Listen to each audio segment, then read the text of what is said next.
So, very good morning everyone. We are going to start with today the farm accounting. What is farm accounting? Suppose તમારી પાસે એક farm ની field છે, yes or no? તો એ field જે છે એમાં આપણે શું કરશું? એક crop ઉગી જા, ચાલ જલ્દી એક ખાતર વયું જાતું, એ ગાય બળદ વયા જાવ, એમ થઈ જશે ઓટોમેટિક બધું? નહીં, આપણે એ બધું અરેન્જ કરવું પડશે. We are the man powers અને એની સાથે સાથે આપણે અલગ અલગ પ્રકારના પહેલા તો એક્સપેન્સ થશે, yes or no? એ બધા એક્સપેન્સ કરશું, પછી સીઝન સારી હશે, આપણે જોઈએ એવું ક્લાઇમેટ હશે તો એમાં સારા ક્રોપ્સ ઉગશે અને after getting a good crop we will be selling in the market અને આપણી પાસે ઇન્કમ જનરેટ થશે. તો બેસિકલી આ ચેપ્ટરમાં આપણે ફાર્મ અકાઉન્ટ વિશે ભણવાના છીએ. તો ફાર્મમાં થતા બધા એક્સપેન્સ અને ફાર્મમાં થતા બધા ઇન્કમ, એના માટે જે એક અકાઉન્ટ બનાવશું એનું નામ હશે farm account or farm profit and loss account. એટલે આપણે આ અકાઉન્ટ થી આપણી ખેતીમાં, આપણા ફાર્મમાં કેટલો પ્રોફિટ થયો છે, કેટલો લોસ થયો છે ખબર પડશે. નામ આવ્યું profit and loss account, it means it is going to follow the nominal account rule. Debit all expense and losses, credit all incomes and gains. કે તમારા ખર્ચા છે, જે પણ એક્સપેન્સ છે, it should be debited. ગુજરાતીમાં કહીએ તો ઉધાર બાજુ, બધા જ ખર્ચા ડેબિટ સાઈડ આવશે અને બધી ઇન્કમ ક્રેડિટ સાઈડ આવશે. અને debit minus credit, debit is expense, credit is income. એટલે એક્સપેન્સ વધારે છે, ઇન્કમ ઓછો છે, તો તમને શું મળશે? લોસ, નુકસાન. and if your income is more, credit બહુ મોટું છે, your income is more and expense are less, you are going to get profit, નફો. બેસિક રૂલ જે આપણે ભણેલો છે ને પ્રોફિટ એન્ડ લોસ અકાઉન્ટ નો 11th સ્ટાન્ડર્ડ 12th સ્ટાન્ડર્ડ માં, ઈ સેમ કેરી ફોરવર્ડ થાય છે, એમાં કંઈ ચેન્જ નથી. પણ અહીંયા બીજું શું છે, આ પ્રોફિટ એન્ડ લોસ ની સાથે સાથે તમારું ટ્રેડિંગ અકાઉન્ટ જેવું બી છે. ટ્રેડિંગ અકાઉન્ટમાં શું નિયમ હતા? માલ આવે ઓપનિંગ સ્ટોક ડેબિટમાં, માલ જાય સેલ થાય તો બધું ક્રેડિટમાં. તો અહીંયા પણ છે, અહીંયા પ્રોફિટ અને ટ્રેડિંગ બંનેનું ભેગા ભેગ થશે.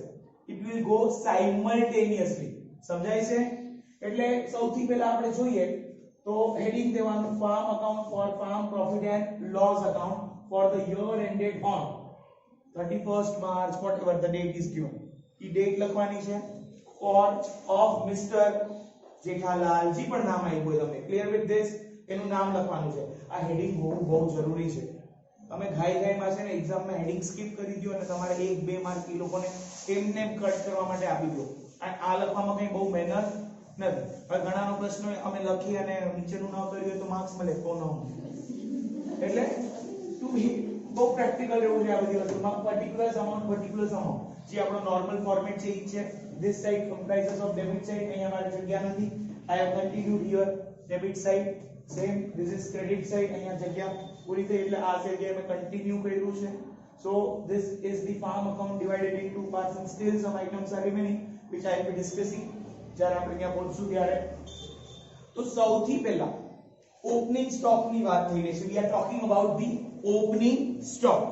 ઓપનિંગ સ્ટોક એટલે કેવો માલ કે લાસ્ટ યર આપણા બિઝનેસ ને જ્યારે આપણે ક્લોઝ કર્યું, એટલે જે પણ આપણી લાસ્ટ ડેટ હતી, suppose 31st March 2020 was our last year, તો ઈ દિવસે બધો માલ વહીધો એને આપણે ફેંકી દેવાનું કે એની પહેલા હોળી આવી હોય તેમાં બારી નાખવાનું, એને રાખવાનું કે નહીં રાખવાનું, પાછો નેક્સ્ટ યર વાપરવાનું કે નહીં વાપરવાનું. તો લાસ્ટ યર જે ક્લોઝિંગ હતું એ આ વર્ષે મારે શું થઈ ગયો? ઓપનિંગ. સમજાય છે? અને આ મારી ખેતી છે, ફાર્મ છે, તો અહીંયા ઓપનિંગ સ્ટોક ખાલી 1-2 વસ્તુ ના, ઘણી બધી વસ્તુ હોય. સૌથી પહેલા સીડ્સ, લાસ્ટ યર ના બિયારણ વધ્યા હતા તો આપણે વાપરશું આ વર્ષે પાછા.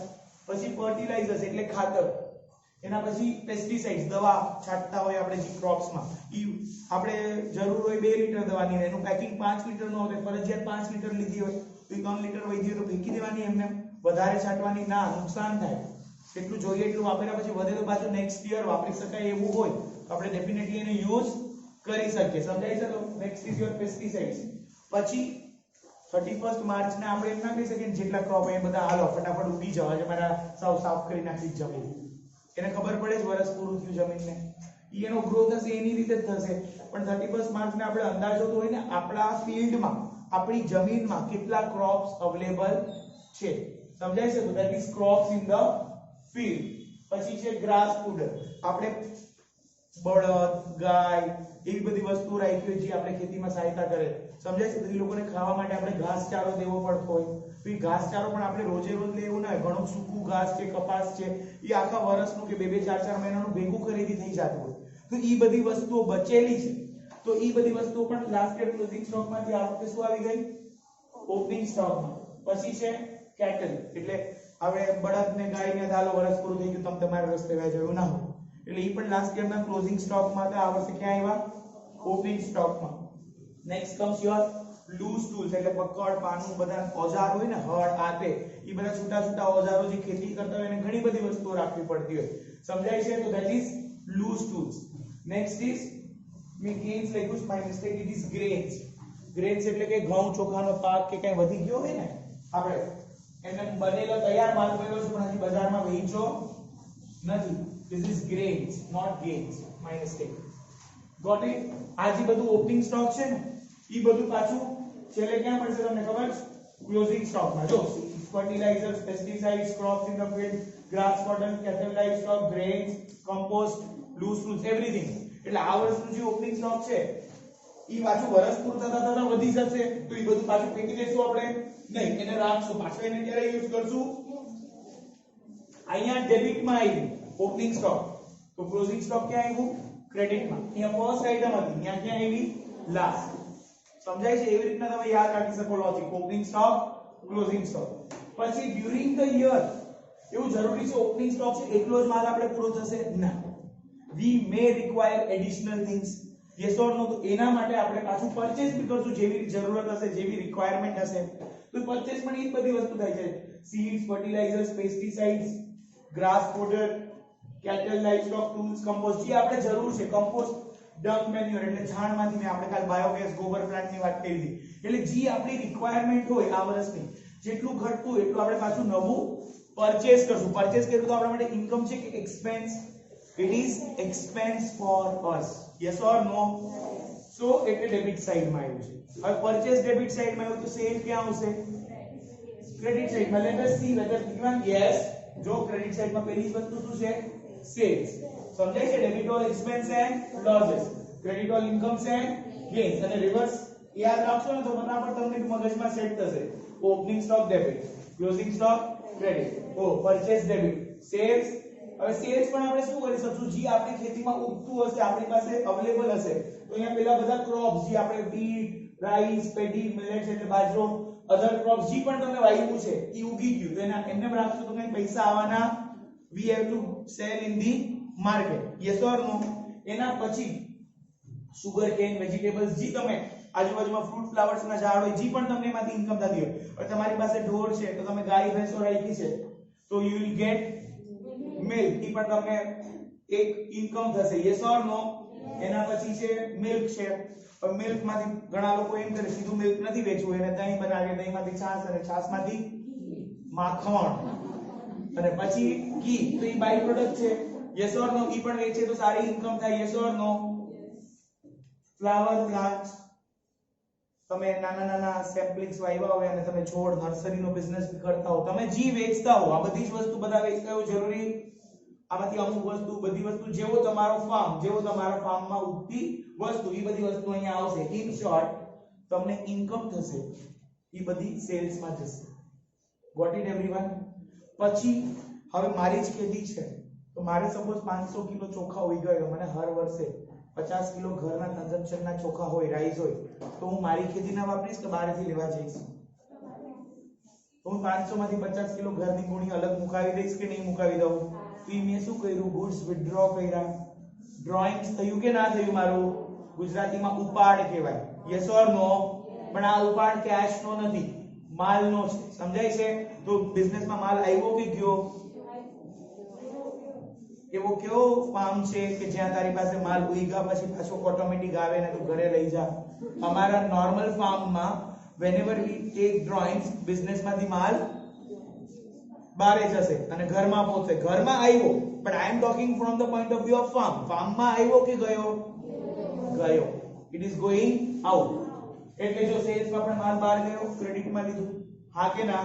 અહીંયા પણ ક્યાં લેશું ક્રેડિટમાં અને બીજી ઇફેક્ટ એના કેપિટલમાંથી માઈનસ થશે સમજાય છે એટલે એની બીજી ઇફેક્ટ અહીંયા દેખાતી નથી તો એમાં ડ્રોઈંગ્સમાં પણ એ જ વસ્તુ જે જોતી હોય ક્રોપ્સ હોય ફોડર હોય vegetables meal food grains given to labour અહીંયા સુધી સમજાણું તમને ડ્રોઈંગ્સ મેલ આ બધી વસ્તુ આપણે જે ઘરે લઈ ગયા યસ ઓર નો પછી આપણી ખેતીમાં લેબર્સ કામ કરે છે સારી વાત છે લેબર કામ કરે છે તો લેબરને આપણે કઈ આજે આ શાકભાજી લઈ જાય છે તારા ઘરે સમજાય છે કે આ નવી સીઝનના કઈ ક્રોપ્સ આવ્યા તો એની કે તારા ઘરે લઈ જાય યસ ઓર નો તો લેબર પાસે પણ માલ ગયો એટલે ક્યાં આવ્યો ક્રેડિટમાં by food grains given to labour as a wages હવે આ પાછો એક્સપેન્સ બી થાય છે લેબરને માલ દીધો એ આપણા માટે શું છે એક્સપેન્સ એટલે એ પાછું પીએનએલ ડેબિટમાં બી આવશે ટુ વેजेसમાં સમજાય છે પરમનન્ટ વર્કર્સ કેઝ્યુઅલ વર્કર્સ અને ફેમિલી મેમ્બર્સ સમજાય છે અલગ અલગ મેથડ ઈ કેવી રીતના લઈ જાય છે ત્યાં પણ એની બીજી ઇફેક્ટ તમને દેખાશે કારણ કે સાયમલ્ટેનિયસલી આ ટ્રેડિંગ પીએનએલ બધું ભેગું જ છે ડિફરન્ટ નથી અને આની બીજી ઇફેક્ટ બેલેન્સ શીટમાં જઈ ન શકે એટલે ડેબિટમાં આવશે એઝ અ એક્સપેન્સ વાળી એન્ટ્રી આવશે અને ક્રેડિટમાં આવશે બિઝનેસમાંથી માલ બારે ગયો ને એમ you are getting what I am saying is પછી ડિપેન્ડ્સ ઓન ધ ક્વેશ્ચન ઈ એડજસ્ટમેન્ટમાં વસ્તુ દીધી તો બે ઇફેક્ટ આવશે એમને ટ્રાયલ બેલેન્સમાં દીધી છે આપણે કરશું સમ ત્યારે તમને સમજાશે but I am explaining the logic behind that I hope you are getting what I am trying to say any doubt you can ask me એવી જ રીતના આપણે વેजेस અલગ અલગ દેશું પછી આપણે બિઝનેસ આપણે ફાર્મ છે એમાં રિપેર મેન્ટેનન્સ જોતા ઇલેક્ટ્રિસિટી લાગતી હોય કેટલ રેડિંગ મેન્ટેનન્સ બધા આપણે મશીનરીઝ વસાવ્યા હોય મોટર્સ વસાવી હોય પાણીની ઈ બધામાં ખર્ચો થતો હોય તો મેન્ટેનન્સ એક્સપેન્સ મશીનરી પેસ્ટિસાઇડ્સ નો અચાનક ખર્ચો નવો આવતો હોય ઈ બધી વસ્તુ ફેન્સિંગ કરવાની આવે ચારે બાજુ ઘણીવાર બાઉન્ડરી બનાવવાની આવે તો ઈ બધા એક્સપેન્સ છે આપણે સમજાય છે તો પીએનએલ ડેબિટ નું debit all expense and losses પછી લોસ બીજું ઘણીવાર આપણો કઈ માલ ચોરી થઈ જાય કઈ આગ લાગી જાય માવઠું આવે વરસાદ વધારે પડી જાય તો પણ આપણા બિઝનેસમાં અસર પડે તો એમાં જે લોસ થાય એ બધું અહીંયા આવશે ડેબિટમાં ક્લિયર વિથ ધીસ અને આપણે બિઝનેસમાં ખેતી કરતા હોય તો when we take insurance premium આપણે ઇન્સ્યોરન્સ પ્રીમિયમ ભરીએ કે આપણે નુકસાન થાય ને તો રિકવરી થાય તો ઇન્સ્યોરન્સ પ્રીમિયમ પણ બધી વસ્તુના અલગ અલગ ભરવાના હોય સમજાય છે એમાં ઇન્સ્યોરન્સ પ્રીમિયમ આપણા માટે શું છે એક્સપેન્સ યસ ઓર નો તો ઇન્સ્યોરન્સ કેવો લઈ શકીએ આપણે ક્રોપ્સ નો લઈ શકીએ જે ફિલ્ડમાં વિકાસ પછી આપણા ઢોર છે ગાય ભેંસ બકરી જી એનો પણ ઇન્સ્યોરન્સ લેવાનો હોય સમજાય છે પછી કલ્ટિવેશન અને સીડિંગ એક્સપેન્સ આપણે ઘણીવાર લઈ રહ્યા આપણે ઘણીવાર ખેતીમાં કેવું થાય બહુ વરસાદ થઈ જાય ક્રોપ બને જ નહીં આપણે જી ખર્ચો કર્યો છે એ માથે પડે સમજાય છે ખેડૂતને બિચારાને કઈ મળવાનું તો ઠીક પણ જે પૈસા નાખ્યા એ પૂરા થઈ ગયા લોસ થઈ જાય એનાથી બચવા માટે ગવર્નમેન્ટ તમને કલ્ટિવેશન અને વીડિંગ એક્સપેન્સ નો પણ ઇન્સ્યોરન્સ આપે છે ક્લિયર વિથ ધીસ ઈ આપણે એનું પ્રીમિયમ ભરવું પડે જ્યારે પ્રીમિયમ ભરીએ ત્યારે ઈ આપણા માટે શું છે ઇન્કમ કે એક્સપેન્સ એક્સપેન્સ એટલે પીએનએલ ના ડેબિટમાં લેન્ડ ને લેવલ કરવી પડે ખરબચડી હોય કાઈ જેવી રિક્વાયરમેન્ટ મફતમાં કોઈ કરી દે તો it is also our expense રાજો ફેન્સિંગ ને બધું મેં પહેલા ડિસ્કસ કર્યું હતું ઈ વાત પાછી અહીંયા આવી કે લેન્ડ ફેન્સિંગ એક્સપેન્સ રેવન્યુ અને એના પછી ડેપ્રિસિએશન્સ આવશે કયા વસ્તુના આવશે ડેપ્રિસિએશન તો આપણા પાસે જે ટ્રેક્ટર હશે મશીનરીઝ હશે મોટર્સ હશે ઈ બધાના ડેપ્રિસિએશન આપણા માટે શું છે એક્સપેન્સ ક્લિયર વિથ ધીસ અને આમાં કઈ રહી ગયું તો અધર એક્સપેન્સ કઈ ના આવ્યું એ બધા અધર એક્સપેન્સ અને ક્રેડિટ સાઈડમાં બી we discuss everything sales discuss કર્યું આપણે ડ્રોઈંગ ડિસ્કસ કર્યું food given to labour as a wages દીધું હવે બચ્યું શું છે હવે ઇન્સ્યોરન્સ વાળા આપણને ક્લેમ આપે અથવા ગવર્નમેન્ટ કઈ સબસિડી આપે તો એ આપણા માટે શું થશે એક પ્રકારની ઇન્કમ યસ ઓર નો તો એ બધું અહીંયા આવશે ગવર્નમેન્ટની સબસિડી ગુડ્સ ચોરાઈ ગયા તો ઇન્સ્યોરન્સ વાળાએ પાછા આપી દીધા સમજાય છે તમને ક્લિયર વિથ ધીસ અને એક બીજી ઇફેક્ટ એક ડેબિટમાં એક્સપેન્સમાં નાખ્યા અને ક્રેડિટમાં બિઝનેસમાંથી બારે ગયા ને ગુડ સ્ટોલન આવે યસ ઓર નો બારે ગયા કે ના ગયા જેમ ડ્રોઈંગ્સ બારે ગઈ તો ક્રેડિટ કર્યું તો આપણે હાગે ના એવી રીતના ગુડ્સ કોઈ પણ પ્રકારે બારે જાય છે તો ક્રેડિટ માં કોઈ પણ પ્રકારે અંદર આવે છે તો ડેબિટ માં clear with this by compost produce compost એટલે ખાતર બનાવી તમે તમારા પોતાની ફિલ્ડમાંથી ગાય ભેંસના જે તમારે ગોબર આવતું હોય એમાંથી ઈ બધી વસ્તુ આપણે ઇન્કમ માં છે ને આ પછી closing stock then you have to take the total of income side and expense suppose your income is more and expense are less that is credit minus debit you will get net profit and your expense are more and income are less that is debit minus credit you will get net loss so this is basically a farm account I hope it is clear to you ને કાઈ બી doubt હોય તો હજી આપણે સમ ચાલુ કરશું એની પહેલા તમે મને પૂછી શકશો સમ ચાલુ હોય ત્યારે બી પૂછી શકશો ફાઇન તો આ બધા કોપી ડાઉન કરી લ્યો